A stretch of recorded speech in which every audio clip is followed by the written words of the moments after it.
My name is Bill Hall. I'm from Long Beach, California. For many years I was a pastor, and most relevant to what I'll be talking about right now is that I planted a church. In 1984, I started a church, and I essentially ignored all the data, all the information, the books, the seminars, and everything that was about church planting because I knew what I wanted to do. And it was really around three questions.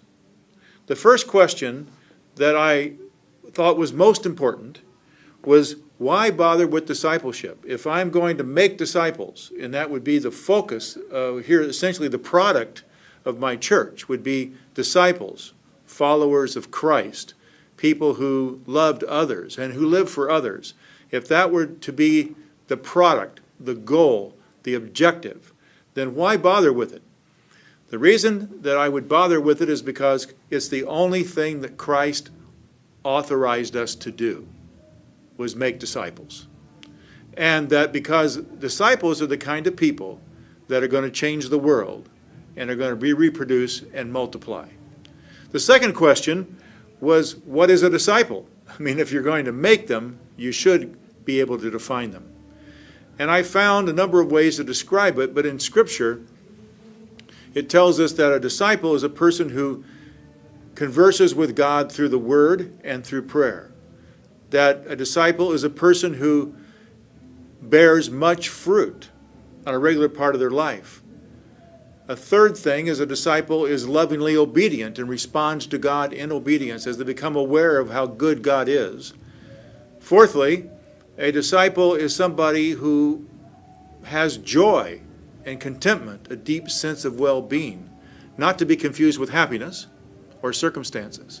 And finally, a disciple would be a person who would love as Christ would love. And that means not just in an ethereal way, but in a very concrete way, because God so loved the world that He gave, and He gave His only begotten Son, something that was rare, something that He only had one of, something that was dear to Him. Essentially, He gave everything. And so because of these five characteristics then, I know what I'm trying to get done. I'm trying to develop an environment that people can become these kinds of disciples. And the third question then was, then how do I make those disciples? And I found that the first thing as a church planter I wanted to do was I really wanted to get people in front of me so I could talk to them and tell them about this. Not only in sermons, but in living rooms, in coffee houses, or wherever they would listen, that I could talk to them about my vision, my understanding, what God had called us to do.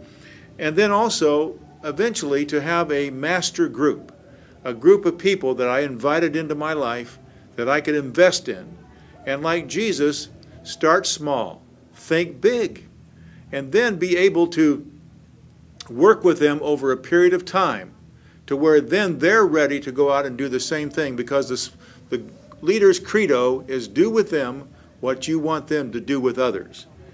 And finally, to manage those people, not to just send them out and hope that everything works out, but that I would manage them and develop them and encourage them and walk with them through it all. So those are the three really most important questions. Why bother with discipleship? What is a disciple? And how you make disciples? If you answer those questions, you'll be ready to go.